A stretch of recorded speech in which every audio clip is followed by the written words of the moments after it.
Hare Krishna, Radhe Radhe. Welcome to my channel. तो जी कैसे हो आप सभी लोग। उम्मीद करती हूँ कि राधे कृष्ण जी की कृपा से आप सभी लोग अच्छे होंगे और स्वस्थ होंगे।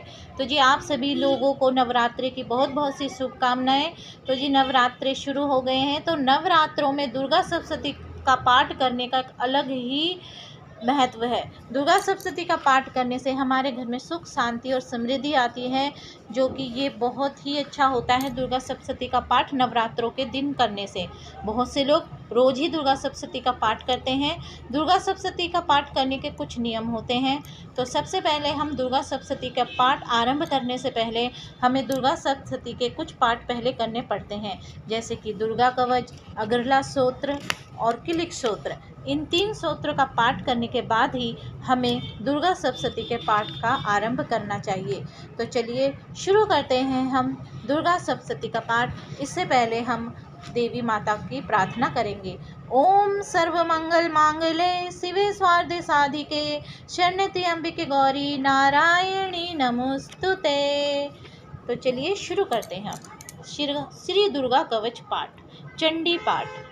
ओम नमः श्री चंडिकाय नमः। मार्कंडी जी श्री बोले, हे पितामह, आप हमें कोई ऐसा परम गुप्त साधन बताइए जिसके द्वारा मनुष्य के सभी प्रकार से रक्षा हो और जो अभी तक आपने किसी को बताया भी ना हो। ब्रह्मा जी बोले, हे विप्रवर, इस प्रकार का साधन तो परम पवित्र एवं परम गुप्त देवी जी का कवच ही है। इसी से प्राणी मात्र का कल्याण एवं सब प्रकार की रक्षा होती है। सो सुनिए, देवी जी की 9 मूर्तियां के नाम इस प्रकार है। पहली शैलपुत्री, दूसरी ब्रह्मचारिणी, तीसरी चंद्रघंटा, चौथी कुष्मांडा, 5वीं स्कंद माता, छठी कत्यानी, 7वीं कालरात्रि, 8वीं महागौरी और 9वीं सिद्धिदात्री है। जो मनुष्य अग्नि में जल रहा हो, युद्ध भूमि में शत्रु के मध्य फंस गया हो अथवा घोर संकट से ग्रस्त हो, वे मनुष्य भगवती के शरण में पहुंच जाए तो उसके घोर से भी घोर संकट नष्ट हो जाते हैं। रण में कोई भी अमंगल नहीं होता है, कोई आपत्ति नहीं आती है, शोक दुख भय आदि कुछ भी नहीं होता है। जो भक्ति भाव से देवी जी का स्मरण करते हैं उनकी सभी प्रकार से उन्नति होती है। हे भगवती, जो भी आपका स्मरण करते हैं निसंशय उनकी आप रक्षा करती हो। प्रेत की सवारी करने वाली चामुंडा देवी है। वाहरी महिष पर, इंद्री हाथ पर, वैष्णवी गरुड़ पर, माहेश्वरी बैल पर, कोमारी मोर पर और लक्ष्मी देवी कमल के आसन पर विराजमान है। श्वेत रूप धारण करने वाली, वृषभ के वाहन वाली ईश्वरी देवी है। हंस पर चढ़ी हुई, सभी आभूषणों से भूषित ब्राह्मणी देवी है। इसी प्रकार अनेक प्रकार के रत्नों से विशोभित, सभी योग शक्तियों से संयुक्त ये सभी माताएं हैं। सभी देवियां क्रोध युक्त रथों पर सवार होकर दर्शन देती है। यह शंख चक्र गदा शक्ति हल मूसल खेटक तोमर प्रशु पास कुंत त्रिशूल उत्तम सारंग धनुष इत्यादि अस्त्र शस्त्र दैत्यों के शरीर नाश करने के लिए, भक्तों को अभय देने के लिए एवं देवताओं के हित के लिए धारण करती है। हे महारुद्रे, हे महाघोर पराक्रम वाली, महाभार महा उत्साह वाली, घोर से घोर भय का विनाश कर देने वाली देवी जी, आपको नमस्कार हो। हे देवी, आपके दर्शन कठिन है। शत्रु के भय को बढ़ाने वाली देवी जी, मेरी रक्षा कीजिए।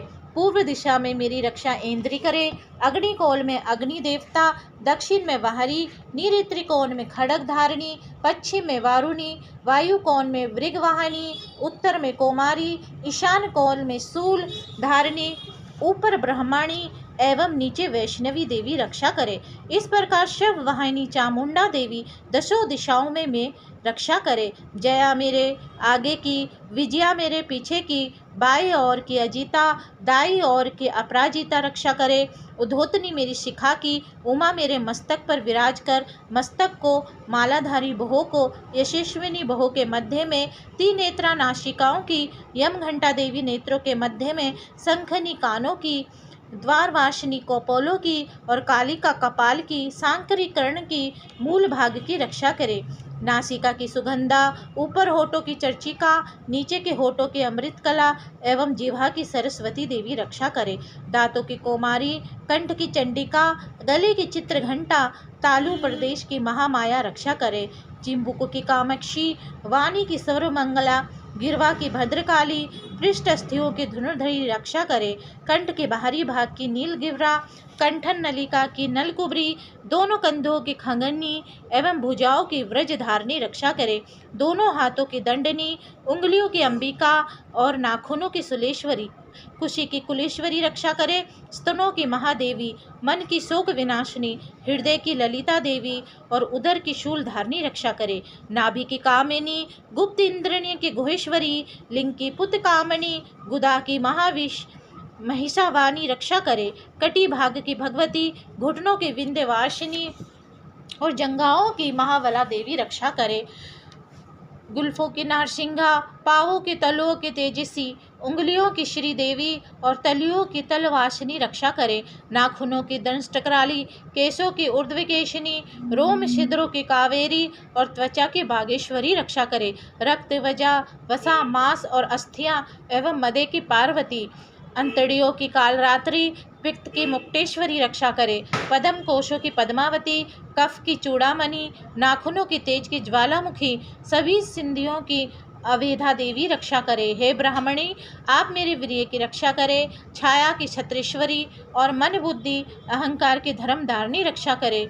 प्राणों की कल्याण शोभना और शब्द स्पर्श रूप रस गंध, इन 5 इंद्रियों की योगिनी रक्षा करे। सतव रजतव की नारायणी सरदा रक्षा करे। आयु की वहारी, धर्म की वैष्णवी, यश एवं कीर्ति की लक्ष्मी तथा धन एवं विद्या की चक्रिणी रक्षा करे। इंद्राणी मेरे गोत्र की, चंडी के मेरे पशु की, महालक्ष्मी मेरे पुत्रों की, भैरवी भार्या की रक्षा करे। मेरे पति की सुपधा, मार्ग की क्षेमकर, राजा के दरबार में महालक्ष्मी एवं सभी दिशाओं में स्थित होकर विजया मेरी रक्षा करे। और जो भी स्थान कवच में नहीं आए हैं और जो आरक्षित है, उन स्थानों की पाप नाशिनी जयंती देवी रक्षा करे। मनुष्य यदि अपना मंगल चाहता है तो एक कदम भी बिना कवच के कहीं न जाए। कवच से नित्य रक्षित मनुष्य जहाँ जहाँ भी जाता है, वहीं से उसे धन का लाभ तथा सभी कामनाओं की सिद्धि प्राप्त होती है। पृथ्वी पर उस पुरुष को ऐश्वर्य एवं अतुल संपत्ति प्राप्त होती है। वे मनुष्य निर्भय हो जाता है और युद्ध भूमि में कोई भी उसे नहीं जीत सकता है तथा वे त्रिलोकी भर में पूजा जाता है। ये देवी कवच देवताओं को भी दुर्लभ है। इसको अत्यंत श्रद्धा के साथ साधन होकर जो तीनों संध्याओं में नित्य पढ़ लेता है, उसे देवी कला प्राप्त होती है। कोई भी उसे तीनों लोकों में पराजित नहीं कर सकता है। उसे अकाल मृत्यु नहीं आती है। वे 100 वर्ष से भी अधिक आयु पाता है। लूला, चेचक, कोड़ा आदि व्याधियां नष्ट हो जाती है। जंगम तथा कृतम आदि विष निवृत्त हो जाते हैं। मारन, मोह आदि सभी प्रकार के अभिचारी योग तथा मंत्र तंत्र कवचामृत पुरुष को देखते ही निर्मित हो जाते हैं। भूचर, नवचर तथा जलधर, नीची श्रेणी के देवता, जन्म के साथ पैदा हुए देवता, कुल देवता, गंडमाला, डाकिनी, शाकिनी, अंतरिक्ष में विचरने वाली घोर डाकिनी, ग्रह, भूत, पिशाच, यक्ष, गंधर्व, राक्षस, ब्रह्म राक्षस, वेताल, कुष्मांड, भैरव आदि जिस मनुष्य के हृदय में कवच का निवास हो, उस पुरुष को देखते ही ये सभी नष्ट हो जाते हैं। राज्य सम्मान प्राप्त होता है। ये कवच उसको तेज, यश और कीर्ति बढ़ा देता है। चंडी पाठ करने वाला पहले कवच का पाठ कर लेवे। जब तक पर्वत वे कानूनों के साथ ये पृथ्वी टिकी हुई है, तब तक ऐसे पुरुष की सन्नति इस पृथ्वी पर टिकी रहती है। कवच का पाठ करने वाले को देहांत होने पर महामाया की कृपा से सदैव दुर्लभ परम स्थान की प्राप्ति होती है। सुंदर रूप का पाकर वे सदा शिव के साथ आनंद पाता है। तो जी, कवच का पाठ यहीं पे समाप्त। अब हम शुरू करते हैं श्री अगला स्तोत्र पाठ।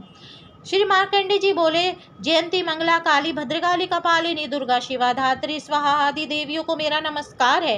हे चामुंडा देवी, समस्त प्राणियों के दुख निवारण करने वाली आपकी जय हो। हे सर्वव्यापक देवी कालरात्रि, आपकी जय हो। मधु तथा केटव दैत्यों का हरण करने वाली, ब्रह्मा जी को वर देने वाली, आपकी जय हो। हे देवी, आप मुझे सुंदर रूप, जय, यश तथा काम क्रोधित शत्रुओं का नाश करो। महिषासुर का नाश करने वाली, भक्तों की सुखदाता देवी जी को नमस्कार है। मुझे रूप दो, मुझे जय दो, यश दो और शत्रुओं का नाश करो। हे रक्तबीज का वध करने वाली देवी, चामुंड, असुरों का विनाश करने वाली देवी, मुझे सुंदर रूप दो, जय दो, यश दो, शत्रुओं का वध करो। हे शुंभ और निशुंभ तथा धूमाक्ष नामक दैत्य का मादमर्दन करने वाली, मुझे रूप दो, शत्रुओं का नाश करो।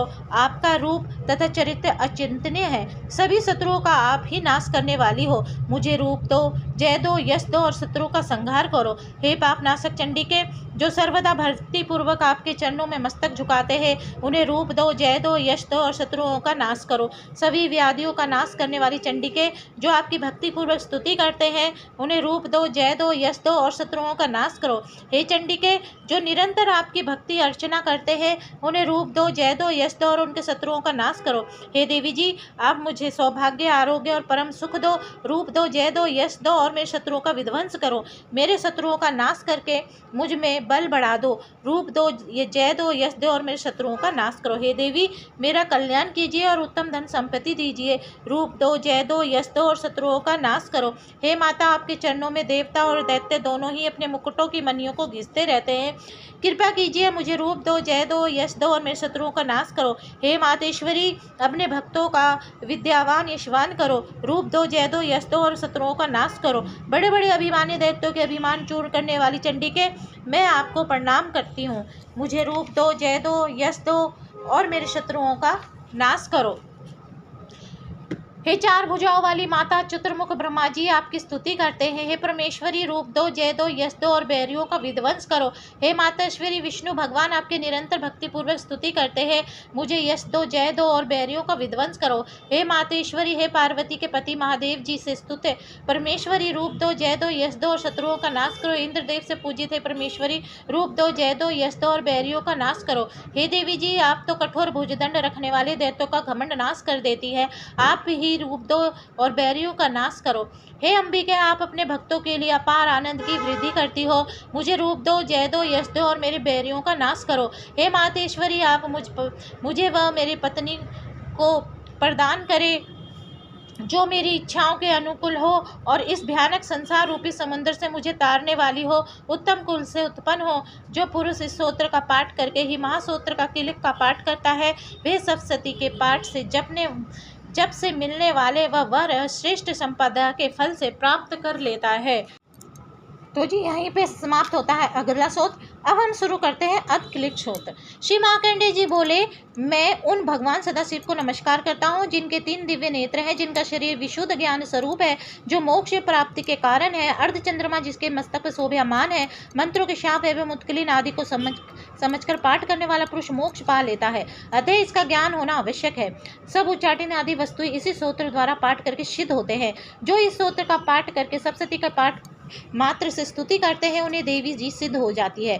उच्चाटन आदि करके सप्तशती का पाठ मात्र से स्तुति करते हैं, वे देवी उन्हीं देवी जी सिद्ध हो जाती है। उच्चाटन प्रयोगों में उन पुरुषों को मंत्र, औषधि एवं किसी अन्य साधन की आवश्यकता नहीं पड़ती है। बिना जप के ही सभी उच्चाटन सिद्ध हो जाते हैं। क्या समस्त उच्चाटन इसी से सिद्ध हो जाते हैं? इस प्रकार के लोगों की शंका हुई। तब उस शंकर के निवारण के लिए सदाशिव ने लोगों को बुलाकर आज्ञा दी कि यहाँ एक सिद्धियों के देने वाला शुभ सूत्र है। उस चंडिका सूत्र को भगवान सदाशिव ने गुप्त कर दिया। इस सूत्र के पाठ द्वारा प्राप्त होने वाला पुण्य कभी समाप्त नहीं होता है। साधक सभी प्रकार का क्षेम प्राप्त कर लेता है, इसमें कोई भी संशय नहीं है। कृष्ण पक्ष की चतुर्दशी अथवा अष्टमी के दिन एकाग्र होकर जो अपना सब कुछ भगवती के अर्पण करता है और फिर प्रसाद रूपेण ग्रहण करता है, उस पर भगवती प्रसन्न होती है, अन्यथा नहीं। इसे किलिक द्वारा महादेवी जी ने किलित कर दिया था। इसका उत्कलन करके दुर्गा सप्तशती का जो स्पष्ट रूप से नित्य पाठ करता है, वे सिद्ध हो जाता है। देवी जी का गण एवं गंधर्व होता है। वे कहीं भी घूम रहा हो, उसे कोई भी भय नहीं होता है, ना उसके अकाल मृत्यु होती है। देहांत होने पर भी मोक्ष पाता है। इसलिए इसे किलिक सूत्र को समझकर तथा उसका उत्कलन करके पाठ करना ही उचित है। जो इस प्रकार नहीं करता है उसका नाश होता है। तभी तो बुद्धिमान इसका उत्कलन करके ही पाठ आरंभ करते हैं।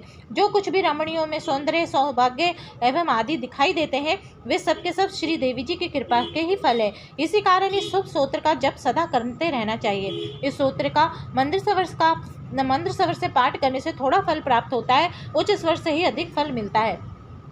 सभी सिद्धियां प्राप्त होती है, अतः उच्च स्वर से पाठ आरंभ करें। जिन भगवती की कृपा से के द्वारा सौभाग्य, आरोग्य, संपत्ति, शत्रु नाश तथा परम मोक्ष की प्राप्ति होती है, उस जगत की माता की स्तुति अवश्य करनी चाहिए। तो जी पाठ यहीं पे ख़त्म। अब इसके बाद हम शुरू करेंगे श्री सप्तशती जी के पाठ का पहला अध्याय। तो जी आज की वीडियो में बस इतना ही। अगर आपको आज की वीडियो अच्छी लगे तो वीडियो को लाइक एंड शेयर करना ना भूले। हरे कृष्णा, राधे राधे।